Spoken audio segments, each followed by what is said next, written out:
अगर हम मानवता की बदसूरत अभिव्यक्ति बन जाएं, तो ये निश्चित रूप से पहला पाप है। ये एक गलती है। पाप बहुत कठोर शब्द है, शायद ये एक गलती है।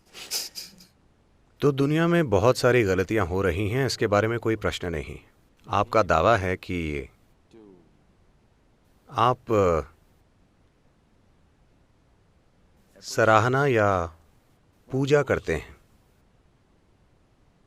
उनकी जिन्हें सृष्टा कहा जाता है, लेकिन आपको सृष्टि से बहुत बड़ी समस्या है। अगर आप सृष्टि की सराहना नहीं करते तो आपको सृष्टा की पूजा क्यों करनी चाहिए?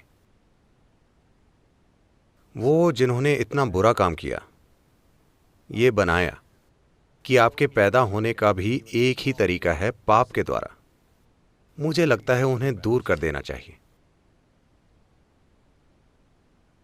नहीं, ये एक जबरदस्त तरीका है लोगों को हमेशा गुलाम बनाकर रखने का।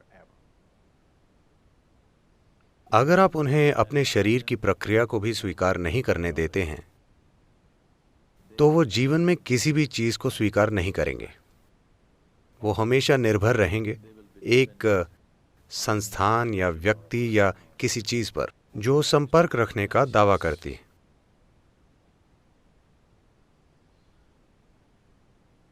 एक इटालियन माफिया को लॉ कोर्ट में लाया गया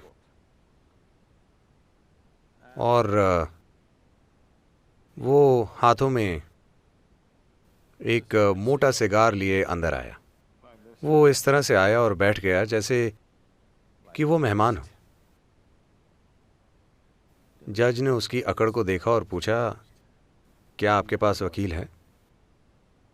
उसने धुआं उड़ाते हुए कहा, नहीं, पर कुछ जज मेरे दोस्त हैं।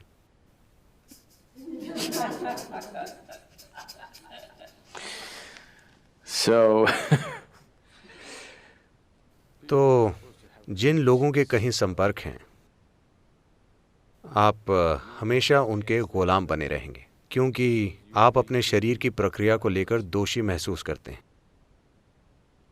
ये पूरी चीज और ज्यादा भद्दे से भद्दे रूप लेती जाती है।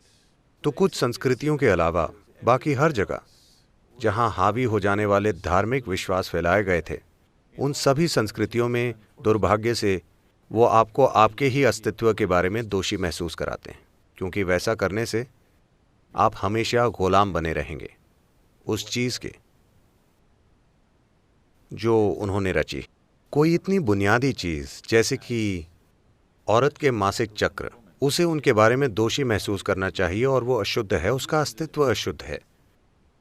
दुर्भाग्य से मैं चाहता हूं कि आप और दुनिया के सभी शिक्षक ये समझें कि अगर आपकी मां में मासिक चक्र नहीं होते तो आप पैदा नहीं होते, तब भी जब वो आपके पिता से मिलती।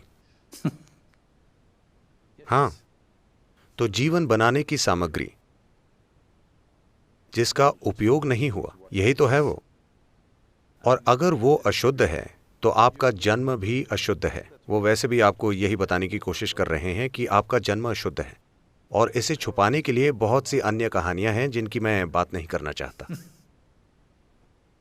अगर आप अपने अस्तित्व को लेकर दोषी महसूस करते हैं, तो वो जो सृष्टि का स्रोत है उसे और ज्यादा दोषी महसूस करना चाहिए। आप हमेशा के लिए दोषी महसूस करते हैं, तो वो जिसने बनाया है उस पर दोष का बोझ और ज्यादा होगा।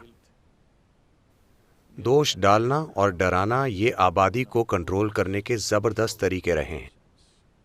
ये लंबे समय से सफलता से किया गया है। अब समय आ गया है इसे तोड़ दिया जाए।